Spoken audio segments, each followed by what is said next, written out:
When them come up here, they be on their best behavior. When Mob Ties come up to Dallas, nigga, I was in DG with the niggas, homie. When Houston played Dallas, throwing money like a motherfucker. They be on their best behavior. They only try to play the mob ties extortion to the weak rappers.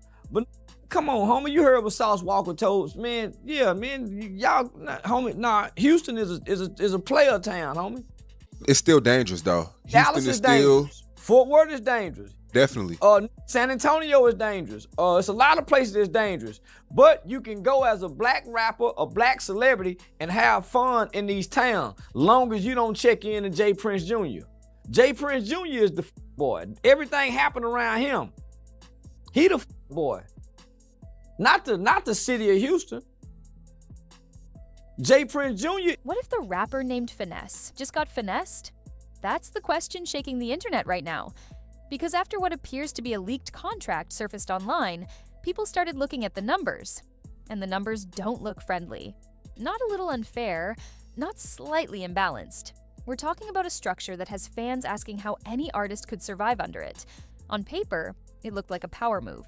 In 2022, Finesse2Tymes signs to Mob Ties Entertainment, led by Jay Prince Jr. Big name, big legacy, big protection. The kind of cosign that makes people think you finally made it. But what if that signature locked him into something far more complicated? Allegedly, the split wasn't just artist versus label. It was artist versus two separate Prince family entities. A 35% cut to him. The rest split across the label side. Add in recoupment, add in a 360 structure, add in a 5-album commitment. Suddenly, the dream deal starts looking like a maze. And here's the part that hits hardest. This isn't some rookie fresh out of high school. This is a grown man, fresh out of prison, trying to rebuild his life through music, trying to secure stability, trying to finally win. So the real question isn't just whether the deal is aggressive, it's whether he understood what he was walking into. Because if the leaked details are accurate, this isn't just a tough contract. This might be one of the most one-sided structures we've seen in years. And once you see how the math allegedly works, you might start asking the same thing everyone else is asking. Did Finesse just get finessed? Let's get straight to the numbers.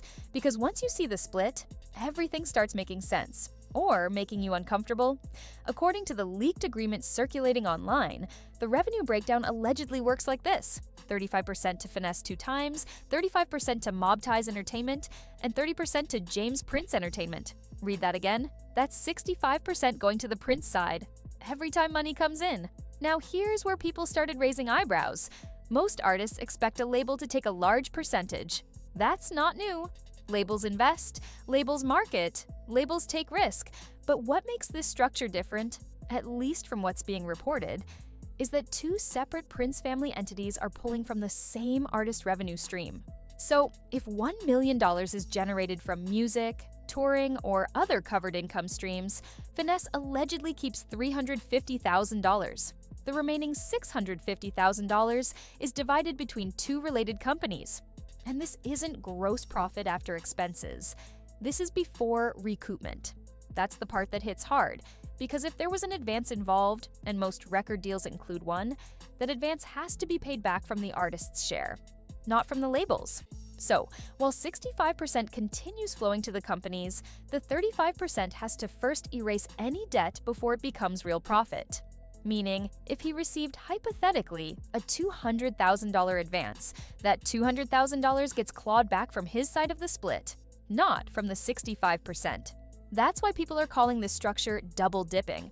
Now, to be fair, none of this means it's illegal. None of it means it wasn't negotiated. Contracts are agreements. Both parties sign, but just because something is legal doesn't mean it's balanced. And here's the uncomfortable question that keeps coming up online. If you're only touching 35% of your own revenue, how long does it take before you feel stuck? Because once recoupment kicks, that 35% can feel smaller than it looks on paper, and that's just the first layer. It gets deeper. This allegedly isn't just a traditional record deal. It's structured like a 360 agreement. And if you know the music business, you already know what that means. A 360 deal allows the label side to take a percentage of almost every revenue stream connected to the artist. Not just album sales, not just streaming. We're talking touring, merchandise, endorsements, brand partnerships, appearances, publishing, everything. So let's break that down in plain terms. If Finesse2Tymes books a $20,000 show, that revenue doesn't bypass the deal. It flows into the same split structure. If he sells merch at a concert, same thing. If a clothing brand offers him a $50,000 endorsement, same thing. That 35-35-30 breakdown allegedly applies across the board. This is where artists start to feel the pressure. Because in the streaming era, music revenue alone isn't always enough. Touring is where many artists make real money.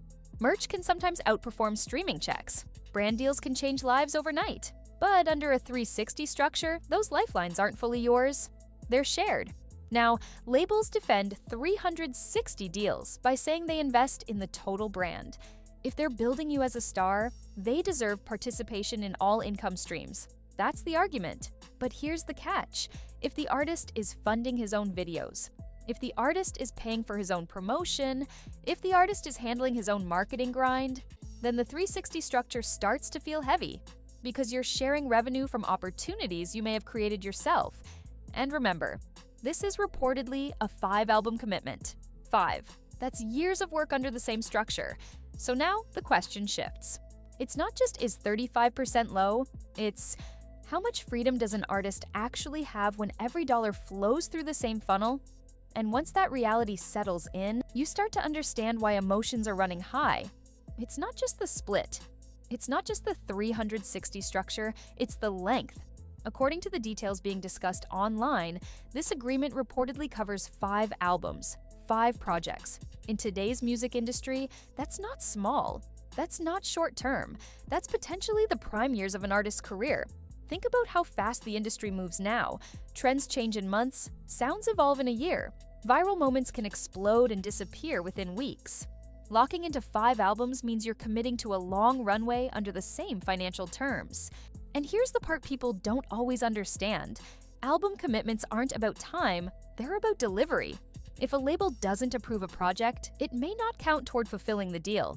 If rollout timing gets delayed, the clock doesn't necessarily move faster.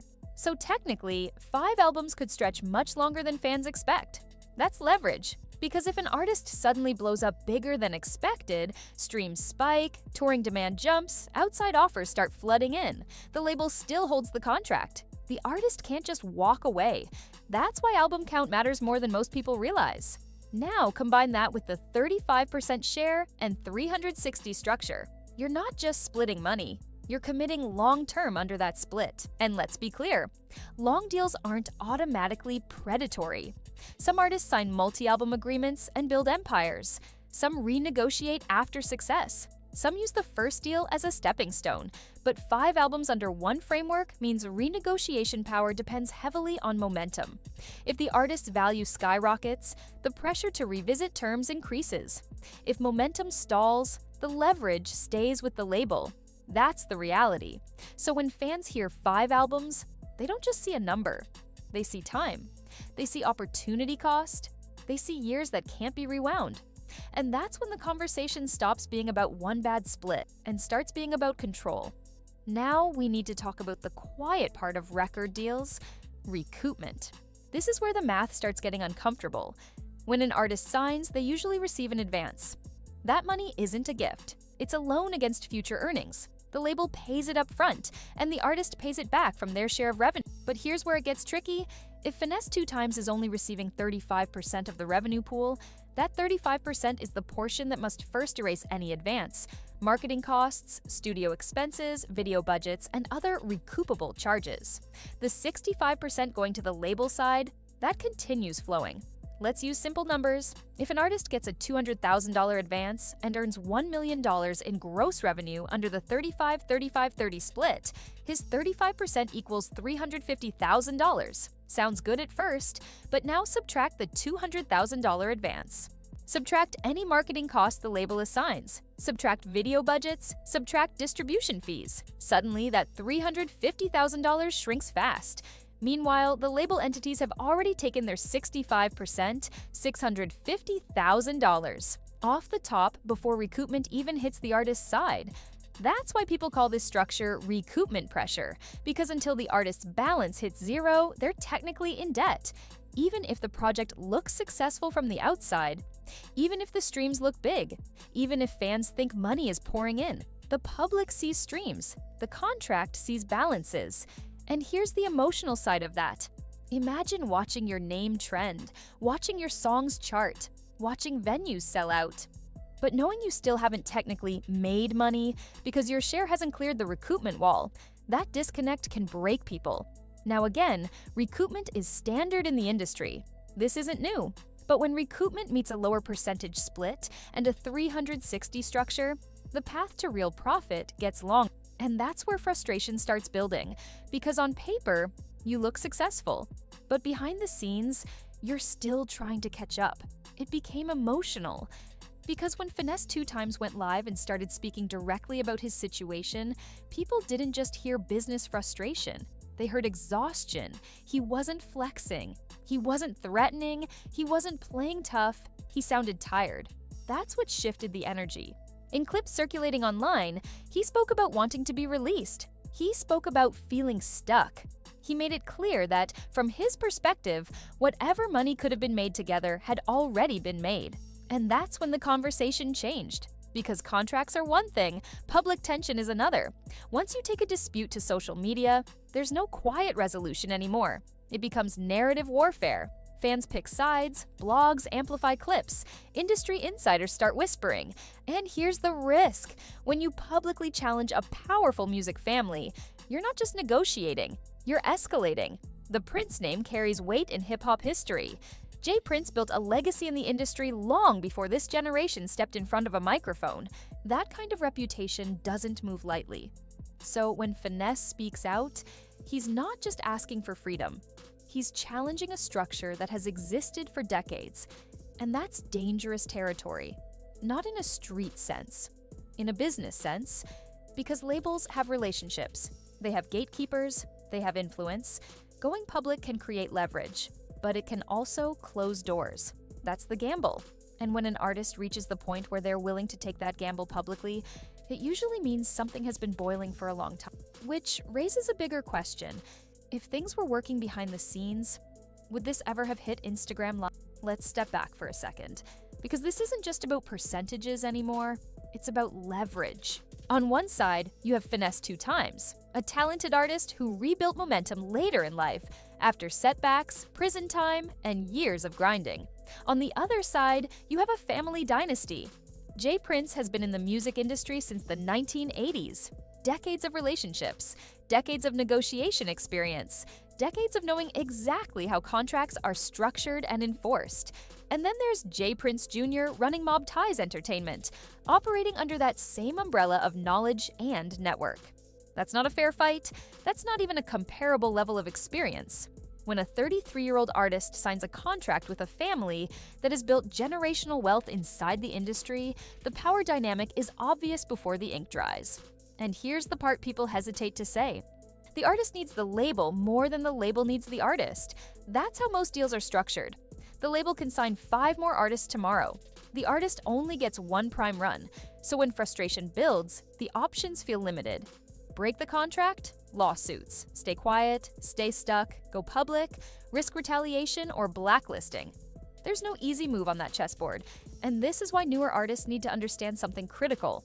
A deal isn't just about money, it's about who holds the leverage if things go wrong. Because when everything is smooth, contracts feel fine. But that's when you find out who actually has the power. And in this situation, the imbalance is what makes the story explosive. Not just the split, not just the albums, the imbalance. Here's the uncomfortable truth. This situation isn't rare, it just feels rare because it's being The music industry has a long history of artists signing aggressive deals early in their careers, then realizing years later what they actually agreed to. We've seen public battles before. Megan Thee Stallion fought her label in court over contract terms and release rights. Lil Wayne spent years battling to get free from Cash Money. Prince literally wrote slave on his face decades ago over ownership disputes. Different eras, same theme. Artists blow up, contracts tighten, and here's why it keeps happening. When you're hungry, you sign fast. When you're hot, you want momentum. When opportunity knocks, you don't always slow down to ask, what happens if I outgrow this? And labels, they structure contracts assuming you will outgrow them. That's not evil, that's strategy. They take risk early, so they protect themselves long term. But here's the problem in the streaming era. Artists have more access than ever before. Independent distribution exists. Social media marketing exists. Direct-to-fan revenue exists. So, when artists see peers winning independently, old-school contract structures start looking outdated or suffocating. That's what makes this finesse situation resonate. It's not just about one contract. It's about whether legacy industry models still make sense in 2024. Because if an artist is funding their own content, building their own brand, and still giving up 65% to multiple entities, people are going to ask questions. And once fans understand how these contracts work, they start seeing patterns everywhere. That's when one situation turns into a wider industry conversation, and that conversation is getting louder. Now, let's bring this into the streaming era, because this isn't 2005 anymore. Back in the CD days, a platinum album meant real, visible money. Units were clear, revenue was predictable, advances were structured around physical sales. Today, streaming pays fractions of a dollar per play. On average, 1 million streams might generate somewhere between $3,000 to $4,000 in gross revenue depending on platform and territory. Now apply the alleged 35% split. If $4,000 comes in, Finesse's share is $1,400. Before recoupment, before taxes, before management cuts, before expenses. That's not superstar math, that's survival math. So what does that mean in real terms? It means to generate serious money under a 35% structure, you need massive streaming volume. Tens of millions, hundreds of millions. And you need it consistently, because streaming doesn't pay once, it pays slowly over time. Now combine that with a 5-album commitment and recoupment obligations. An artist in this position doesn't just need a hit, they need multiple hits, they need touring revenue, they need merch revenue, they need brand deals. But remember, if the 360 clause applies across the board, those streams of income still flow into the same split funnel. That's why the streaming era makes certain traditional contract structures feel heavier, because margins are thinner than they used to be. An independent artist keeping 80 to 90% of streaming revenue can survive with lower numbers. An artist keeping 35% has to move at a different scale in time. And if momentum slows for even one album cycle, pressure builds fast. This is why artists today are more vocal about ownership. Because in a world where digital revenue trickles instead of floods, percentage matters more than ever. And when fans look at them, they start realizing why this story isn't just emotional, it's arithmetic. So now we're at the real crossroads. Because once an artist publicly questions their contract, there are only a few possible outcomes. 1. Renegotiation. 2. 3. Silence. If both sides decide the tension isn't worth the noise, they could quietly restructure terms. That happens more often than people think. Labels sometimes adjust splits, modify album commitments, or buy out portions of agreements if the relationship is still salvageable. But if egos get involved, it turns into paperwork warfare. Contracts this detailed don't unravel easily. Breaking them can mean lawsuits, financial penalties, or long delays that stall momentum completely. And time, especially in hip-hop, is brutal. Trends shift, attention moves, the window doesn't stay open forever. That's why this moment is bigger than just one deal. It's about leverage. If Finesse2Tymes proves he can generate serious independent demand, that becomes negotiating power. If outside labels show interest, that becomes pressure. But if numbers dip or momentum slows, the structure stays exactly where it is. And here's the deeper lesson. Every new artist watching this should be paying attention. The excitement of getting signed can blur the math. Legacy names feel powerful, big brands feel safe. But contracts don't care about emotion. They care about percentages and delivery requirements. This situation isn't just about whether someone got finessed. It's about understanding what you're giving up when you sign. Because once the ink dries, the real negotiation power begins. And that power depends on one thing: how valuable you become after the deal is done. Here's where this gets even more serious. Going public against a powerful label family isn't just a business move, It's a gamble. Once Finesse2Tymes aired his frustrations, the situation stopped being private negotiation and became public pressure. That can create leverage, yes. Fans rally, blogs amplify, industry peers start whispering support behind the scenes. But it can also create tension. The Prince name, built for decades by J. Prince and extended through J. Prince Jr., carries relationships, radio, promoters, distribution channels. Those networks don't disappear overnight. That's the risk. When an artist challenges a structure publicly, they're betting that public opinion will outweigh industry influence. Sometimes that works. Sometimes it isolates them. But beyond the personalities involved, this situation forces a bigger question onto the table. Is the traditional record deal model still sustainable in a streaming-first world? Artists today have tools that didn't exist 20 years ago: direct distribution, social media marketing, independent branding. The gatekeepers don't control everything the way they used to. So when a contract reportedly takes 65% across multiple entities and stretches over 5 albums, people don't just see a tough deal. They see an outdated power model clashing with a new era of artist awareness. And maybe that's why this story resonates so loudly. Because it's not just about whether one rapper feels trapped, it's about whether artists moving forward will finally start demanding structures that reflect their real. And that conversation, it's only getting louder.